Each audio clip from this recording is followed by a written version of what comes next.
भगवान राम कहते हैं, क्षिति जल पावक गगन समीरा, क्षिति जल पावक गगन समीरा, पंच रचितति अधम शरीरा, पंच रचित अति अधम शरीरा। जो गीता में भगवान ने अर्जुन को ज्ञान दिया कि शरीर नाशवान है, जैसे मनुष्य पुराने वस्त्र को उठाकर नए वस्त्र को धारण करता है, इस तरह आत्मा पुराने शरीर को छोड़कर नए शरीर में चला जाता है। ये नाशवान शरीर, इसका मोह क्या करना। इस तरह सुंदर आत्मा का ज्ञान भगवान श्री रामचंद्र जी ने तारा देवी को दे दिया। इस तरह से अब सुग्रीव को भगवान ने राजगद्दी पर बिठा दिया और जो उनकी पत्नी रोमा थी उन्हें भी उनकी प्राप्ति हो गई। अब भगवान ने सुग्रीव से कहा कि अब जो है 4 वर्ष जो है वो वर्षा के है, तो अभी तो आराम करो, जब ये वर्षा ऋतु बीत जाए उसके बाद तुम सीता जी की खोज के लिए वानरों को भेजना। 4 महीने वर्षा के बीते और वहाँ जो है वो सुग्रीव तो बहुत आनंद ले रहे हैं। अब भगवान को ऐसा लगा कि सुग्रीव अपनी बात से मुकर गया है।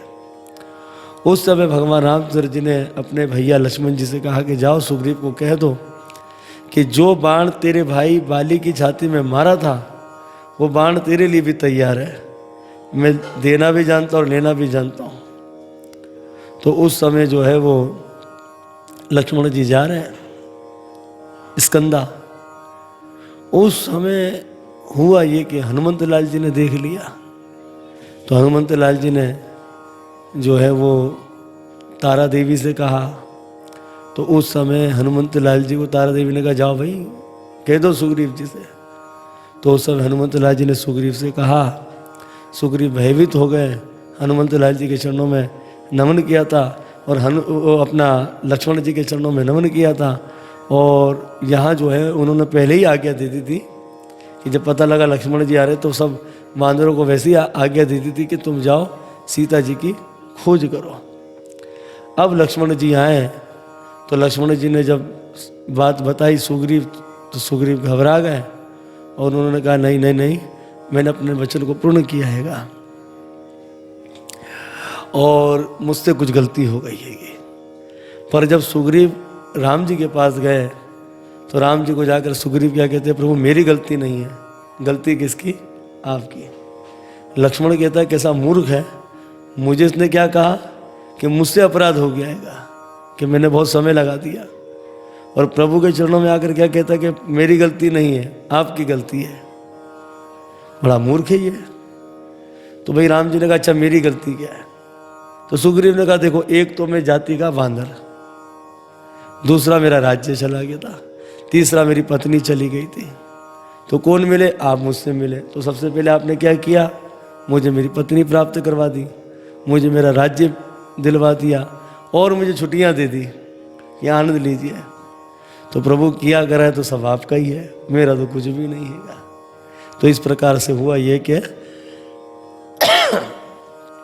सब वानरों को आज्ञा दे दी और हनुमंत लाल जी जो थे, हनुमंत लाल जी, अंगद, नल, नील, जामवंत जी, इन सब की टोली एक साथ भेजी।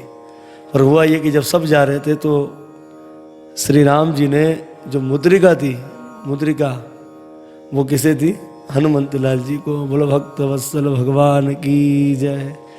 हरे कृष्णा कृष्णा कृष्णा हरे हरे, हरे राम हनुमान जी को प्रभु ने मुद्रिका दी, अपनी अंगूठी दी कि सीता जी को देना, वो उसे पहचान जाएगी। हनुमान जी चल दिए सब वानरों को लेकर। यात्रा करते करते सबको बड़ी जोर की भूख प्यास लगी, तो उस समय पानी की तलाश कर रहे थे। तो हनुमंत लाल जी ने देखा कि कुछ पक्षी उड़ते हुए जा रहे पर वापस नहीं आ रहे। तो हनुमान जी क्या किए, सबको ठहराया हनुमान जी ने, और उस पर्वत के ऊपर हनुमान जी क्या किए, चढ़ गए। उस समय हनुमंत लाल जी को उस पर्वत के ऊपर ही एक गुफा दिखलाई दी। तो हनुमान जी समझ गए कि अंदर पानी की व्यवस्था है, जब भी तो पक्षी जा रहे हैं। चाहते हनुमान जी उस पर्वत के ऊपर जाकर नीचे इशारा कर देते कि आ जाओ सब ऊपर, ऊपर जल है, पर ऐसा हनुमान जी ने नहीं किया। हनुमान जी पर्वत से नीचे उतरे और नीचे आकर हनुमान जी ने सबको बताया और सबको आगे किया, और पीछे हनुमान जी आ रहे हैं। यही एक ऊंच कोटि वैष्णव का स्वभाव बताया गया है। क्योंकि जब आदमी ऊंचाई पर जाता है वो कभी नीचे उतरने का नाम नहीं लेता। वो था बस मैं ऊंचाई पर चला गया, मुझे दूसरों से क्या प्रयोजन है। तो यहाँ पर हमें सिद्धांत क्या मिलता है हनुमंत लाल जी से। हनुमंत लाल जी से हमें ये शिक्षा मिलती है कि हनुमंत लाल जी ने उस ऊंचाई को प्राप्त किया, खोज भी पूर्ण हो गई, पर हुआ कि ऊंचाई से नीचे आए। किस भाव से नीचे आए हनुमान जी, क्यों सबके पीछे चल रहे हैं? बोले जो ऊंचाई मुझे प्राप्त हुई वो ऊंचाई इन सबको भी होनी चाहिए प्राप्त, इसलिए हनुमान जी ने सबको आगे दिया और स्वयं क्या कर रहे हैं, पीछे चल रहे हैं। यही हमें एक वैष्णव सिद्धांत हनुमंत लाल जी से सीखने को मिलता है। आगे गए, गुफा थी और गुफा में एक तपस्विनी स्त्री उन्हें दिखलाई दी जिसका नाम था स्वयं प्रभा। ये तपस्विनी थी। उस समय जब सब वानरों को देखा, पूछ लिया आप कौन हैं, तो बोले हम तो राम काज के लिए आएंगे। बहुत प्रसन्न हो गई, बोले ठीक है, यहाँ जितने फल फूल जल है आप आनंद लीजिए। तो सबने पेट भर वहाँ पर जल का पान किया और फल जितने थे वो खाएं। उस समय स्वयं प्रभा ने कहा कि तुम सब राम काज के लिए आए हो, अब आप सब लोग यहाँ पर नेत्र बंद कर बैठ जाइए, मैं आपको इस गुफा से पार लगा देती हूँ। अब जब हनुमान जी ने कहा भाई अब बंद नेत्र बंद ही करने हैं, तो बेफजूल में नेत्र क्यों बंद करें? तो हनुमंत लाल जी ने नेत्र तो बंद किए, पर क्या किया, नेत्र बंद कर प्रभु के ध्यान में बैठ गया हनुमंत लाल जी। क्या बात है, फजूल की आंखें क्यों बंद करें? जब ये बंद करने को कह रही नेत्र, तो प्रभु के ध्यान में बैठ जाते हैं। इस तरह भाई आंखें बंद कर बैठ गए सब। अब जैसे ही जब वो आंखें खुली तो क्या देख रहे हैं कि विशाल समुद्र के पास इन्होंने सबको अपने आप को देखा। उस समय गीधराज जटायु के भाई थे संपाति। संपाति ने देखा, अरे आज तो विधाता ने मुझ पर कृपा कर दी, मैं कई वर्षों से यहाँ भूखा था, अरे आज तो मुझे इतने बंदर दे दिए खाने के लिए विधाता ने, अब तो मेरी कई वर्षों की भूख खत्म हो जाएगी। अंगद बड़ा बुद्धिमान था। कौन? वाली का बेटा। अंगद ने कहा कर लो बात, हम राम काज के लिए चिंता मगन हो रहे, इसको अपनी भूख की लगी है। और एक हमारे गीधराज जटायु जिन्होंने राम काज के लिए अपने शरीर का ही त्याग कर दिया, और एक ये है कि हम राम काज करने के लिए हमको ही खाने के चक्कर में लगाएगा। उस समय संपाति ने कहा कि तुमने क्या कहा जटायु, जरा निकट आओ, अब मैं आपको नहीं खाऊंगा, निकट आओ। आपने जटायु का जिक्र किया, चर्चा करी। तो उस समय पूरी बात बता दी अंगद ने। ऐसी सी घटना घटी, रावण सीता जी का हरण करके लेकर जा रहे थे। उस समय गीधराज जटायु जी ने राम काज के लिए अपने प्राणों का त्याग कर दिया। अब तो संपाति रोने लगे।